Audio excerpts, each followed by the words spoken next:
السلام عليكم ورحمة الله وبركاته. أهلا وسهلا بكم في فيديو جديد من قناة جنة اخواتي. وحشتوني، عاملين ايه؟ النهارده هعمل لكم طريقة أكل جميلة جدا، اللي هو السمك المقلي والرز الأحمر بتاعنا. هقول لكم كل حاجة بالتفصيل، ويلا بينا نشوف هنعمل ايه. أول أي حاجة احنا معاكم منا. دلوقتي معانا السمك اهو، منضفينه كويس جدا من بطنه ومن جوه ومن بره، وغسلينه كويس جدا. ومعانا الرز بتاعنا المصري العادي.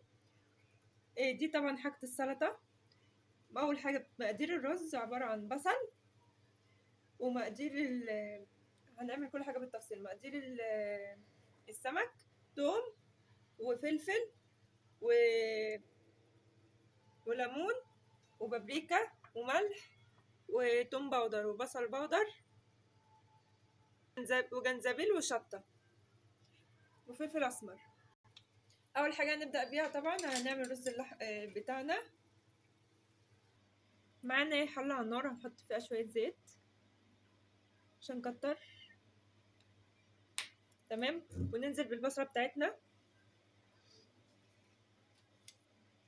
اهي معانا اهي.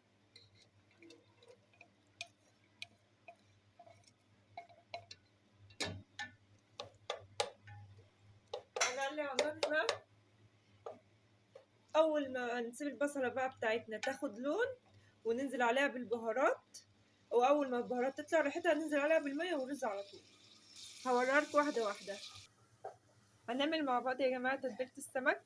اول حاجة هنا معانا توم وفلفل، هنحط عليه ملح. ثواني، حطينا الملح ونحط حطينا البابريكا مع بعض والشطة.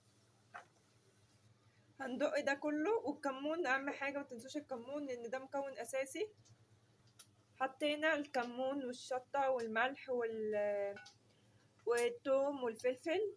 هنحط عليه الليمون ونضرب ده كله مع بعض ونتبل السمك وارجع لكم. اتحمرت في الخطوة دي بقى، هنحط عليه البهارات بتاعتنا اللي هي عبارة عن مرقة دجاج زي ما انتم شايفين كده، وتوم باودر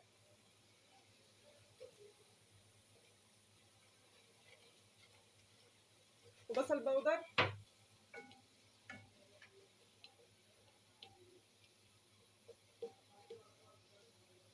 شوية جنزبيل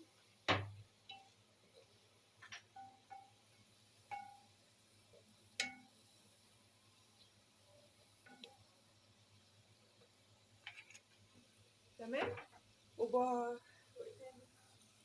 وادي لون البصل اللي احنا عاوزينه. هنحط المية بتاعته بقى زي ما انتم شايفين كده، انزل بالمية بتاعته. بسم الله.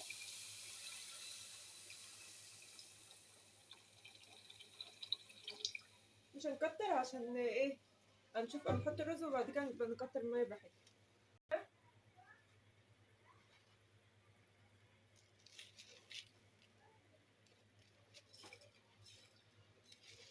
زي ما انتم شايفين كده،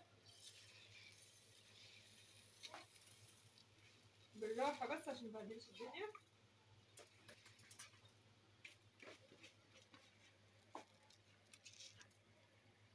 تمام، نقلبه بقى عشان البهارات كلها تدخل فيه، ونسيبه ياخد غلوتين. نسيبه يتشرب، بعد كده نوطي عليه. كده شكل الرز معانا جميل وبقى حلو اهو. يلا بينا نعمل السمك مع بعض. اقول لكم يا جماعه على حاجه مهمه جدا، هندي للسمك تشريحتين كده من الجنب عشان خاطر يستوي معانا بسرعه ويشرب التتبيله. احنا هنسيبه منقوع في التتبيله 10 دقايق. هنعمل كده زي ما انتم شايفين كده على كل سمكه، من ورا ومن قدام. نديله تشريحتين بقى 3 على حسب ما انتوا عايزين. هعمل اشرح السمك وبكده.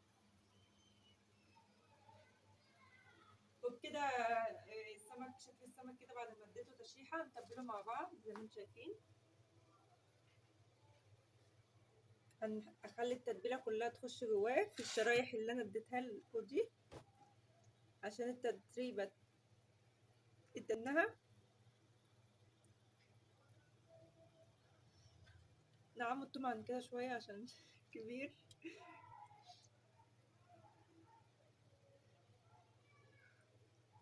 ومن جوه ومن بره.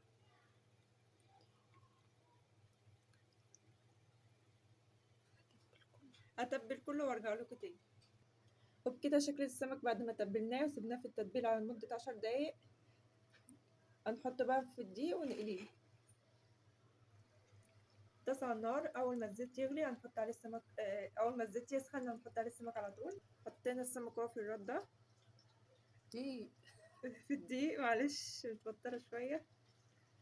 معلش يا جماعة، أختي متوترة جدا عشان أول مرة تطلع. زي ما انتم شايفين كده، هينزل عليه على النار على طول. نعمل واحدة كمان.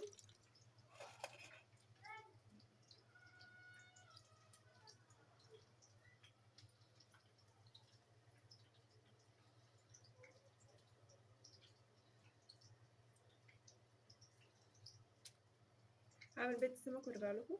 أهم حاجة عكس عكاس عشان خاطر يستوي كله معانا سوا واحد. هنقلب السمك كده مع بعض. أول ما تحطيه توطي عليه الزيت، بعد كده تعلي، بعد كده ايه توطي وتعلي. أهم حاجة في السمك توطي وتعلي عشان يستوي معاكي من جوه. بسم الله الرحمن الرحيم. شايفين الشكل يا جماعة؟ شكل جميل ان شاء الله يطلع معانا جوسي ومقرمش زي ما انتم شايفين كده. النار بصي على كل الجوانب. بسم الله.